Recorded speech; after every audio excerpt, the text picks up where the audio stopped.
자, 아까 제가 말씀드렸던 정말 대한민국이 지금 누란 위기에 처해 있습니다. 여러 가지로 국제사회에서 정말 이 대한민국이 왕따 되는 게 아닌가라는 그런 우려가 있습니다. 자, 이 우려 속에 오늘 원래 헌법재판소가 오후 2시에 마은혁 후보자에 대한 이제 임명 문제를 결론 내리려고 그러는데 돌연 아침 회의에서 선고 연기를 한다라고 그랬어요. 변론 제기를 한다. 유 변호사님, 예. 왜 이건 제가 볼 때 좀 상당히 이례적인 일 같은데. 맞죠? 굉장히 이례적인 일이죠. 실제로 판결 선고를 이렇게 코앞에 두고 변론 재개를 하고 선고 연기를 한다는 건 뭐냐면 애초에 변론 종결을 할 때 제대로 심리를 하지 않은 채로 성급하게 변론 종결을 했다는 뜻이거든요. 네. 그러니까 지금 이번에 원래 그 선고일 며칠 전에 또 헌법재판소가 부랴부랴 그 피청구인 쪽에, 그러니까 최상목 대행 쪽이죠. 그쪽에 이제 여러 가지 그 자료를 좀 제출해라, 경위라든가 이런 여러 상세한 보충 서면을 제출하라고 요구할 정도로 네. 심리를 종결하기에 무르익지 않은 상태에서 사건을 덮은 거예요. 이제 그러다가 여기저기에서 이제 절차적 흠결이라든가 이제 문제 제기가 이루어지니까 이대로 우리가 결정을 했다가는 그 흑폭풍을 감당할 수가 없고 네. 그 결정 내용에 사람들이 수긍할 것 같지가 않다라는 판단을 한 것 같아요. 그래서 결국 고민을 많이 했겠지만 결국 지금 이렇게 종결하는 것보다는 다시 변론을 열어서 충실하게 심리를 해서 처음부터 다져가는 것으로 그렇게 결정한 것으로 보이고요. 저는 늦었지만 잘한 결정이다. 네. 만약에 그냥 강행했으면 과연 그 결정을 사람들이 순순히 받아들였을까라는 생각이 듭니다. 자, 어제도 우리가 이 문제를 지적했지만 기본적으로 이게 이제 법적인 문제가 뭐냐면 이게 이제 우원식 국회의장 명의로 이 권한쟁의 심판했잖아요. 근데 이제 어제 주진우 법률위원장이 지적했듯이 이거는 지금 국회 차원에서 국회 의결을 거쳐서 해야 되는 건데 아니 우원식 국회의장 개인 이름으로 하면 안 된다. 그리고 장영수 교수 같은 경우도 국회의장 이런 거 할 수 없다. 예전에 이런 판례도 있었대요. 그때 이정희 통진당 의원이 할 때도 개인으로 했다가 당신 그 개인 차원 안 되고 국회 의결을 받아야 된다. 이런 게 했다는데 결국 근데 이거 뻔히 이게 논란될 거 알면서 이렇게 밀어붙이다가 결국 동티가 난 것 같습니다. 그러니까 저는 헌법재판소가 공수처를 닮아갈라 그러나 뭐 좀 이상해요. 그러니까 이제 헌정사상 초유의 이제 현직 대통령이 구속되고 구속된 상태에서 지금 탄핵 심판을 받고 있는 건데 우리가 그때도 뭐 원칙과 예외가 있으면 이런 사건일수록 원칙에 충실하는 정도를 걸어야 된다. 그렇게 얘기하지 않았습니까? 네. 그러면 헌법재판소도 마찬가지죠. 그리고 지금 뭐 그 헌나 뭐 이게 20 몇이죠? 그 윤석열 대통령 탄핵 심판 20 헌나 10일 겁니다. 헌나 10. 9인가요? 헌나 9. 네. 그다음에 이제 한독수 총리가 10이고 10이요. 이렇게 여러 가지 그 건들이 와 있는데 그 중에서 어떤 거를 우선적으로 처리할 것인가? 그 전적으로 헌법재판부의 재량인데 아까도 우리 지금 트럼프 그 지금 관세 이 폭탄 그 관세 전쟁이 벌어지고 있다. 곧 우리에게도 닥칠 일이다. 그러면 한덕수 총리의 리더십이 필요한 거 아닙니까? 맞아요. 그럼 국가적인 어떤 그 견제에서 보면 그 마은혁 한 명을 그 추가를 할 것인지 말 것인지와 그 국무총리 한덕수를 빨리 직무에 복귀시킬지 여부를 결정한 거하고 우선순위에 있어서 선후 경중에 있어서 무엇이 더 우선해야 되는가? 저는 그 깊이 고민할 필요도 없다라고 보거든요. 근데 이 사람들은 마은혁 그 한 명을 추가할지 말지가 이토록 급한가? 아니 최성목 권한대행이 그래도 대통령 그 역할을 하고 있는 권한대행이 변론 그 저기를 기회를 달라고 그러는데 그것까지 속된 말로 개무시하면서 변론 기회를 한 번도 안 열면서 그냥 됐고 우리는 갈게 하고 오늘 이제 잡아놨다가 그 여론의 여러 가지 그 문제 제기에 빗발치니까 슬그머니 좀 꼬리 내린 거라고 저는 보거든요. 왜 헌법재판소가 공수처 수준뿐이 안 돼요? 이럴수록 또 원칙대로 정도로 가야 되는데 참 그렇지 못한 모습이었고 좀 유감입니다.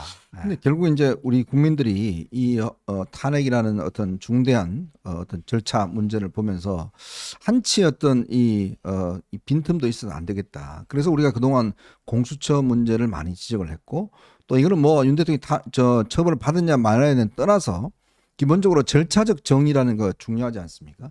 이제 그런 면에서 이제 이 지적을 했던 문제인데, 근데 이게 참 보면 이 과정 자체가 참 찝찝합니다. 사실 헌재가 이렇게 밀어붙였다가 결국 지난 주말 대규모 시위도 열리고 여당에서 문제 제기도 하고 언론들이 지금 뭐 다 이제 이 부분에 대해서 공정치 못하다고 비판하니까 그제서야 이렇게 움직이는 것인데, 이제 그걸 보면 헌재가 이번 결정을 보면 이건 너무 내부적으로 좀 흔들린 거 아닌가, 네. 이런 또 생각도 들어요. 제가 헌재한테 꼭 드리고 싶은 말씀은, 저도 이제 변호사니까 네. 법조계 일원으로서 헌재한테 드리고 싶은 말씀은, 실제로 헌재가 재판을 신속하고 공정하게 하는 것도 중요하지만 네. 공정해 보이는 방식으로 재판을 진행하는 것도 그 못지않게 중요합니다. 음. 사람들이 그 재판 절차가 공정해 보여야 그 결과에 대해서 승복할 수 있는데, 본인들 나름대로는 공정하게 진행을 한다고 하지만 공정해 보이지 않는다면 그렇죠. 결국 그 결과는 많은 사람들에게 공감을 얻지 못할 겁니다. 그래서 절차의 정당성이 확보돼야 결과의 정당성도 따라갈 수 있는 거거든요. 네. 그래서 다시 한번 재삼 강조하는데, 그 절차의 정당성을 꼭 지켜주셔서 이 헌법재판소의 결정에 국론이 또 분열되는 일이 없도록 그렇게 좀 해주셨으면 좋겠고, 지금 뭐 민주당 쪽에서는 계속 헌법재판소를 이렇게 빨리 푸시해가지고 빨리 결정을 내려버리고 싶은 마음은 있겠죠. 네. 하지만 그 조속한 결정, 조속한 심판이라고 하는데 그 조속에다가 리을 하나만 더 붙이면 졸속이거든요. 네. 네. 그러니까 졸속 심판에 대해서는 그 누구도 공감하지 못하고 오히려 국론만 더 분열시킬 뿐입니다. 그래서 헌법재판소가 조속한 심판 못지않게 공정한 심판, 나아가 공정해 보이는 심판을 해주시길 바랍니다. 이제 우리가 중요한 게 헌법재판소라는 게 우리나라 최고의 법률적인 어떤 원로들이잖아요. 그렇죠. 미국은 대법원밖에 없습니다. 네. 우리는 이제 대법원과 87년 헌법을 개정하면서 헌법재판소라는 제도를 독일 걸 가져와서 예. 지금 만들었지 않습니까? 근데 문제는 이제 사실은 예전에는 헌법재판소가 이렇게 큰 어떤 지적이나 무리가 없었어요. 그런데 문제는 뭐냐면 이제 점점 이 진영화돼서 네. 자기 입맛에 맞는 판사들을 임명하다 보니까 사실은 마은혁 판사 같은 경우는 법원 내에서도 그렇죠. 좌파로서 워낙 유명하게 알려져 있는 인물이고 워낙 편향적이다라는 걸 알려져 있는 인물인데, 그런 사람을 헌법재판관으로 세우는 거, 사실은 헌법재판관 정도 되면 조금의 중도적이고 그래도 법률적인 지식이 많고 이런 사람을 세워야 되는데, 그런 사람을 딱 지적하면서 그게 오히려 지금 제가 볼 때는 큰 문제가 됐고 결국 이런 지경까지 지금 온 거 아니겠습니까? 그렇죠. 근데 마은혁도 마은혁이지만 그 지금 권한대행하고 있는 문형배 재판관도 과거에 그 뭐 SNS에 글 올린 거 보면 참 이런 사람이 어떻게 헌법재판관을 맞아요. 할까 하는 그 참 생각이 들지 않을 수가 없는데, 우리가 지금 뭐 그거 탓하기에는 너무 좀 한가로운 것 같고요. 여튼 오늘 이거는 여론에 밀려서 어쩔 수 없이 일부 후퇴를 헌법재판소가 한 거라고 보는데, 이게요, 저는 공적인 일을 하는 사람들에게 있어서 굉장히 중요한 그 덕목 중에 하나가, 일은 많죠. 해야 될 일은 많습니다. 아주 최악의 사람들은 자기가 해야 될 일과 하면 안 되는 일을 구분하지 못하는 그런 사람들은 공직에 가면 안 되고요. 네. 그래도 어느 정도 이제 좀 정상적인 범위 내에 있는 사람이라면 해야 될 일이 뭐라는 건 다 알아요. 근데 해야 될 일이 한두 가지가 아니잖아요. 그렇다면 그 많은 해야 될 일 중에서 선후 경중을 어떻게 판단하는가, 이게 저는 굉장히 중요한 거라고 보거든요. 정치 세계도 마찬가지라고 봐요. 예. 근데 지금 아까도 말씀드렸지만 지금 그 헌법재판소로 넘어온 많은 사건 중에서 하필이면 왜 이거를 이토록 단 한 번의 변론 기일도 없이 제대로 된 심리 한 번도 안 해보고 이렇게 서둘러 갖고 하려고 했는가. 여기서 딱 보면 좀 조직 이기주의 냄새가 막 풍긴단 말이에요. 네네. 근데 요번 그 대통령 탄핵과 뭐 수사 과정에서 보면 공수처는 말할 것도 없고요. 뭐 경찰 국수본도 그렇고 검찰도 약간 그렇고, 이 뭐 헌법재판소와 또 법원도 그렇고 뭐 여러 가지로 이렇게 중차대한 국면에 또 묘하게 자기 조직의 어떤 이익을 이렇게 어떤 판단에 투영시켜서 뭐 하는 것들, 이런 것들이 보이잖아요. 네. 눈에. 예. 이게 헌법재판소가 지금 대법원하고 어디가 좀 더 권위 있고 최고의 사법기관인가 뭐 이런 거 따지고 있는데 이런 모습 보이는 건 아니라고 봐요.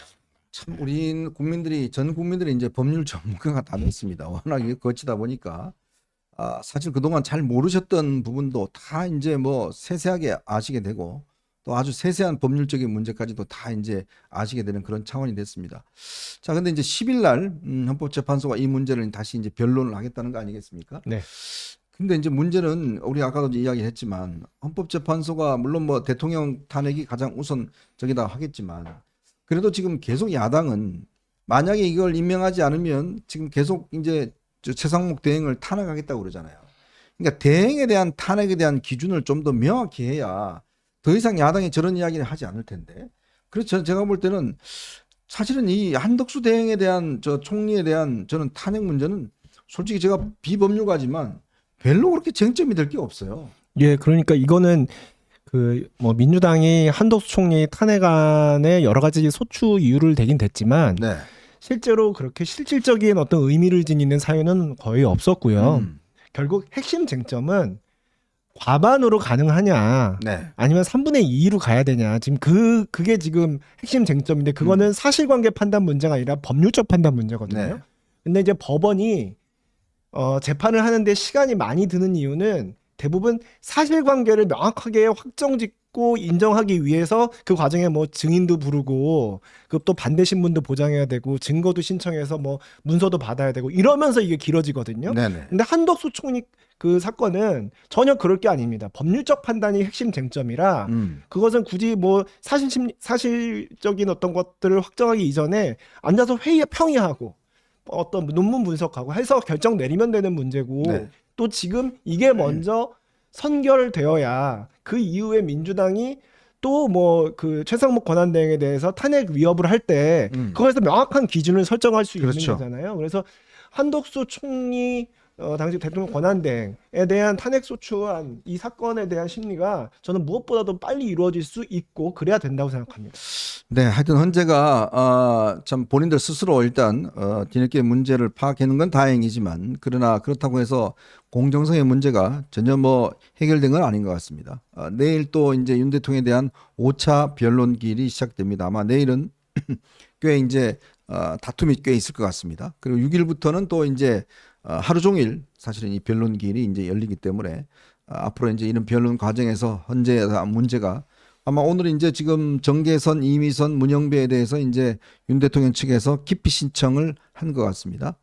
근데 그거에 대한 또 판단도 아마 내릴 것 같은데 참 어쨌건 모든 어떤 사법기관들이 한번 흔들려 버리면 이게 이제 결국은 거리에서 해결할 수밖에 없습니다. 예, 이렇게 되면 정말 국민적 불행을 낳을 수밖에 없기 때문에 정말 이번 기회라도 헌재가 좀 더 명확하고 좀 더 분명하게 좀 방향을 좀 정했으면 하는 그런 바람입니다.